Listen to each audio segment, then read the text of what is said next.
Hey guys, welcome back to Rush Hour Football. It's your boy DT.D7, aka Melanin Booming, and I'm joined with man like FIRDS and man like DILL, bruv. Let's get it.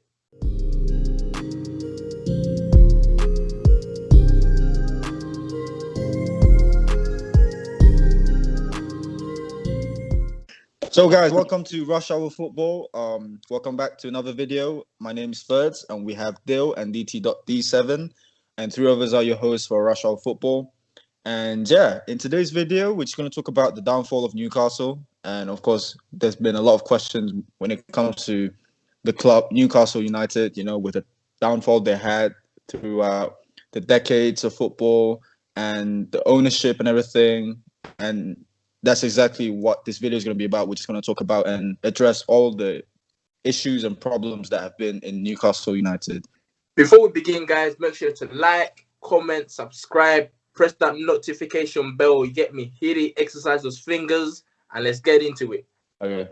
All right. I'm just going to ask DILL first for this, yeah? DILL, what do you think? What's wrong with Newcastle? What's your opinion on it? What's wrong at Newcastle United? A lot. There's a lot wrong. The club is rotten to the core, and I've got mates that are Geordie fans. I've got members of my family that are from Newcastle and are diehard Geordies, and they're all going to say the finger always points to Mike Ashley in this situation. It's bigger than Steve Bruce. It's bigger than players. It's bigger than tactics. It's bigger than playing 5-4-1 for most of the games of the season. It goes back to Mike Ashley, his running of the club, sort of his treatment of the fans. Obviously, he tried to sell the club, which I think is a big topic that we need to cover, the takeover. But Mike Ashley, the lack of investment, the net spend, I think he spent a little bit more this summer, the summer just gone. But honestly, I feel that was pressure. He was under a lot of pressure to spend because of the fact that the takeover didn't go through. Had the takeover had not have come about and they were just, you know, business as usual, I don't think he would have spent as much as he has. He's got one of the lowest net spends in the whole Premier League, which is pretty embarrassing for a big club like Newcastle. You know, obviously they're not with the likes of United, Liverpool, Chelsea, City, but they need to be up there with like the Evertons and the West Hams and sort of the Wolves of the world now. That's where they're at. Here's what I'm saying, bro, about Newcastle, fam. More like old Castle, bro. Them man are that blood. You know, like that, fam, about Newcastle. Them man are old blood. You get me? These man are not relevant anymore from the irrelevant blood. You get me? Yeah. That's sad. That's sad, isn't it?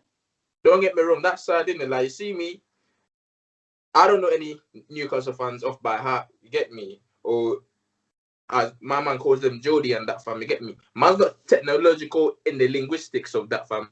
But bro, I know that them man are broke, blood. You get me? Them man are broke, fam, and because of that wallet Mike Ashley, blood, you get me? He's not willing to spend peas, bro. He's not willing to take no risks, fam. He is not a risk taker, fam. For him, Newcastle is a business, blood. You get me? Yeah, exactly. Man just there getting the profits, dividends, and that, fam, and just moving on, blood. You get me? Yeah. He's not out a football club. I'm not going to lie. Even if you look at their scouting, the players that they brought in, Callum Wilson is a solid Premier League player. But with all due respect, he just came from a team that got relegated. So if you're buying players like Ryan Fraser from relegated teams, what does that say about your aspirations? Your aspirations is 40 points, survive in the Premier League. I genuinely think Mike Ashley's happy with that. And if I'm a Newcastle fan, that ain't enough for me. Because in the 90s, you know, they were there. In the early 2000s, they were there. They finished 5th, I think, in 2012, or 5th or 4th. You know, they only missed out on a Champions League spot because Chelsea won the Champions League. The potential for the club is there, but the way it's ran, I mean, yeah, he's not willing to spend money, and that's a problem in the Premier League. I just feel like he's a really big businessman, but in terms of like his intentions, they're not being laid down on the table.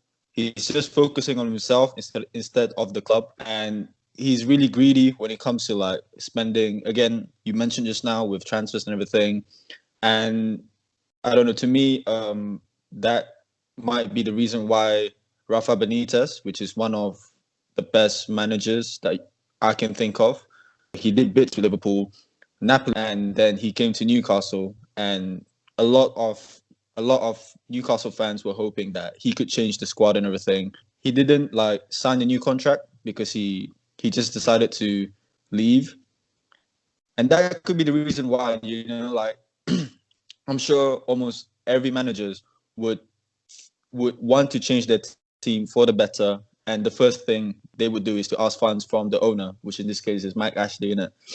And if you were to ask for funds and this guy's just giving you like, I don't know, like a maximum and minimum amount to spend, that's already hard for the manager.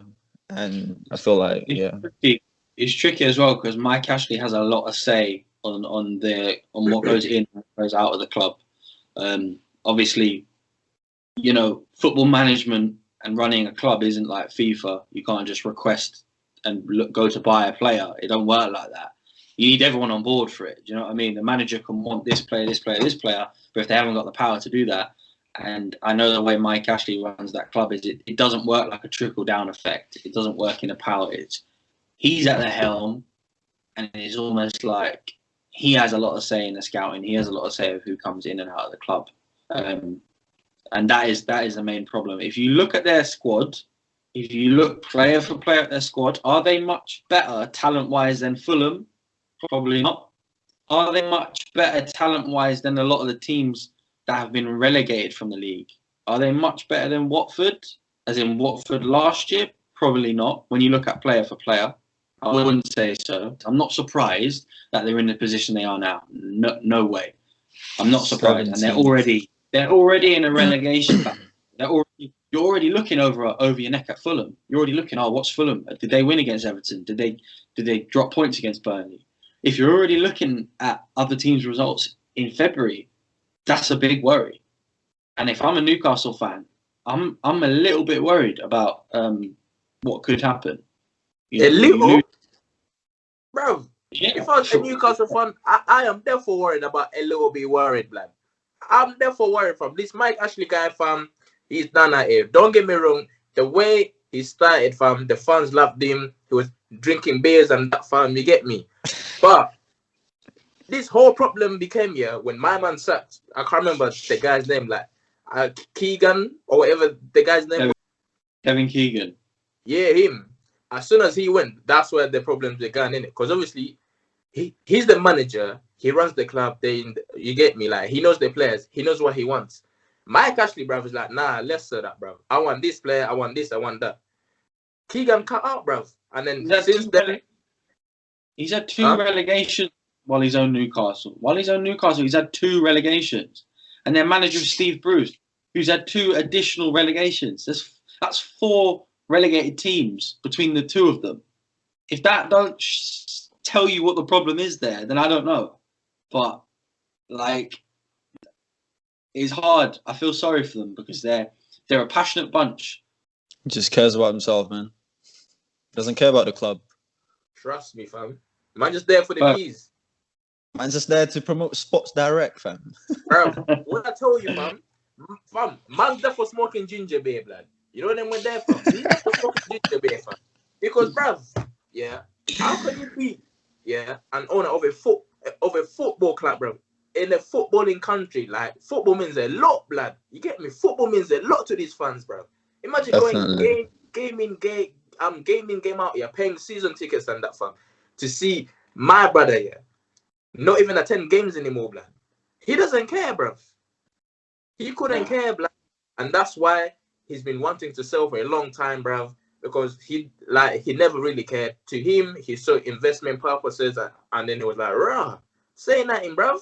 Oh, you get me? Put in a few pieces here and there and see how that goes. Bruv, that's backfired, blood. You get me? Backfired.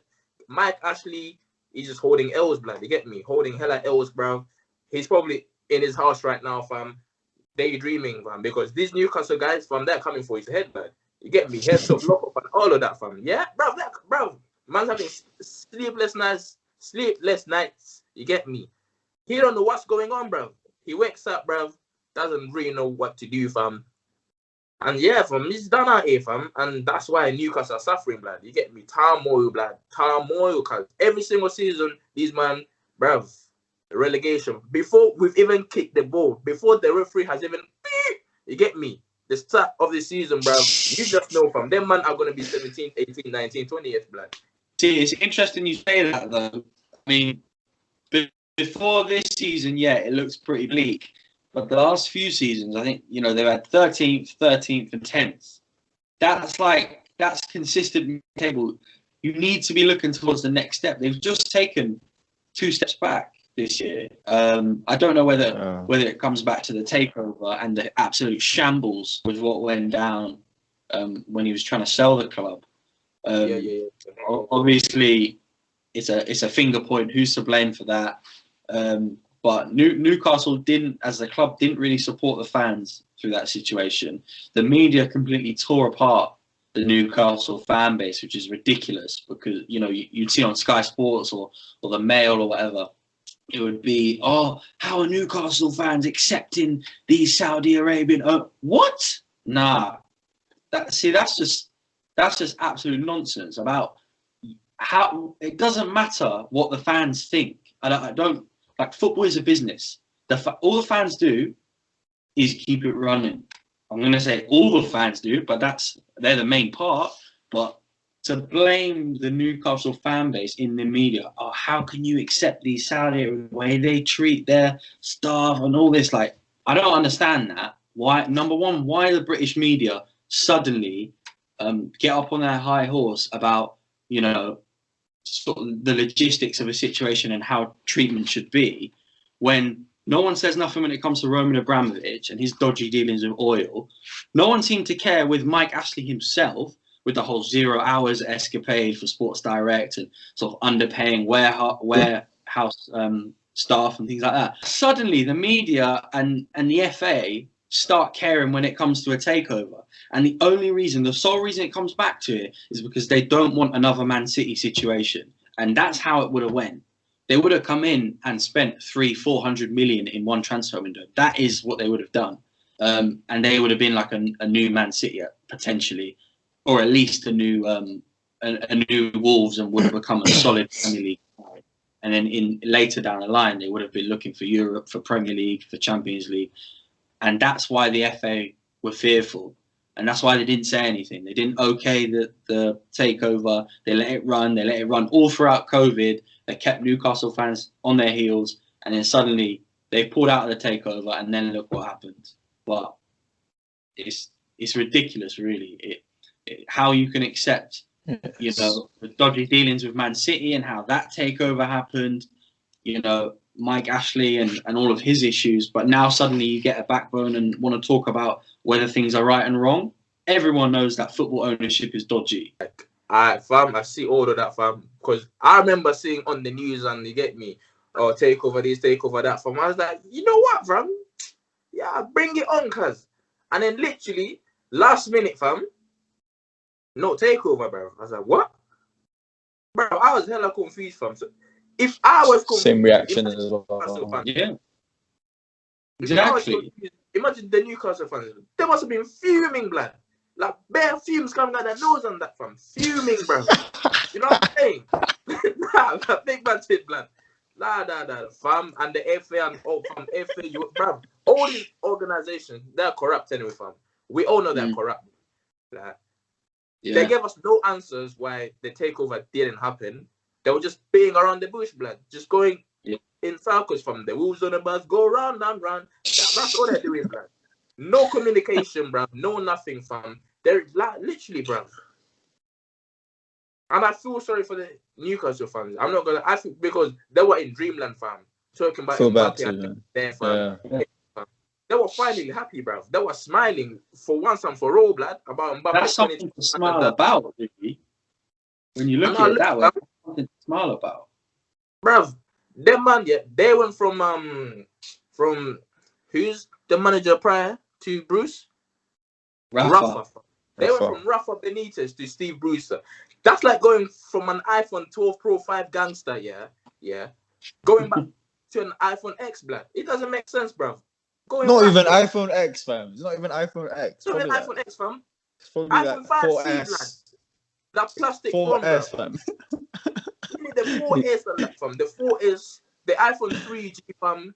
You get me?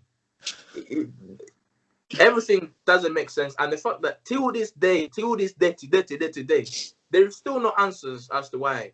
They're just talking about. Oh, wait, you get me? They never will be. But had Liverpool had a takeover, or Man United have had a takeover from somewhere in Saudi Arabia or the Middle East, or you know, somewhere over in South America or whatever, no one would have said nothing. I honestly believe it's just Newcastle, and because it was sort of a lesser team, and you know, they get as much size in the media. If it was United or Liverpool or Chelsea or Barcelona or Madrid, you know, you're not willing to put up with that lawsuit and the whole legal issues because they'll come at you. Whereas Mike Ashley's on, oh, I can't sell the club. Okay, I'll hide it out for a little while. I'll make a little bit more money. Hopefully we'll survive in the Premier League and I can sell him in a year or two. But that don't help for Newcastle fans. So they are 17th so far as of now. They are so close to becoming a relegated team. But the points with Fulham is quite far off. But that's not them, you know. Like, we know that's not them at all. And again, before Mike Ashley, they were like one of the top teams, at least top 4, top 5. And then as soon as this Mike guy came in, you know, he changed everything. I mean, there was at one point where they came 5th. I don't know in which season. Can you guys tell me? Yeah, 2012. Yeah, they came 5th on that season under Alan Pardew. Yeah. Man, like Alan Pardew on that, fam. Pick him up still, Mr. Alan. Yeah. From then, like, they were actually doing okay, but then, like, you start seeing the lines going down again. And yeah. These men are in a dire situation, blood. Like, they need help, psychological help, mental, bro. All the help they can get from me, get me. If I was them, man, I was trying to GoFundMe page and that from to get Mike Ashley out, blood. See, the worry is like, where do you start? When you're looking at solutions, where do you start? They need a new manager. I'm going to say that they need a lot of players, but Jamie Carragher said it right. And you're only ever 3 players away. And that's pretty true. You're only ever 3 players away from something. You're 3 players away from losing them. If you lose them, you might be for relegation. You're gaining 3 players for Premier League. You look at Liverpool signing Alisson and Van Dijk, and obviously bringing Salah in that season. 3 players away, you suddenly change the whole concept of your club. Fernandes coming in at United changes the concept of the club. You're only ever 3 players away, really. I mean, if they were to get 3 absolute stellar signings, you're looking at potential Europe, obviously under different management. And I'm not talking 3 £10 million players.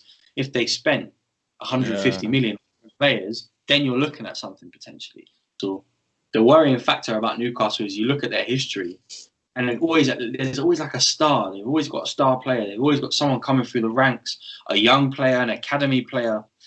You know, obviously Newcastle, the city produced Shearer, and obviously he played for them. He ended up at Southampton and Blackburn earlier in his career. But you've got to think back, you know, there's always a star, whether it's Andy Cole, Les Ferdinand, you know, someone like that has always been somebody that gets them over the line. But in the last 5, I'm not even going to say 5, I'm going to say 7, 10 years even, since Mike Ashley's been there. Who do they have, bro? Who have they had? Who have they had impact? Sean Longstaff. Longstaff and them man there, fam. Andy Carroll and them man there. Less of that, fam. Matt Ritchie. For you to attract top players, fam, yeah, the management has to be right, bruv. Because ain't no player is gonna be like, you know what, bro? My guy, say nothing. I'll sign for you. No way, blood. No way. Wants to play for Steve Bruce. Or Steve Bruce, blood, because that guy's got hella pressure, fam. Yeah, man's turning red, fam, just by waking up in the morning, blood. Tomato sauce settings and that. Yeah, bro, man's just under pressure, blood. Man's got bugs underneath his eyes and that, fam, bro. When I tell you these men are in a dire situation, bro, you get me? You speak for them, man. Speak for them, man. on the pitch, they have a lot of attacking talent.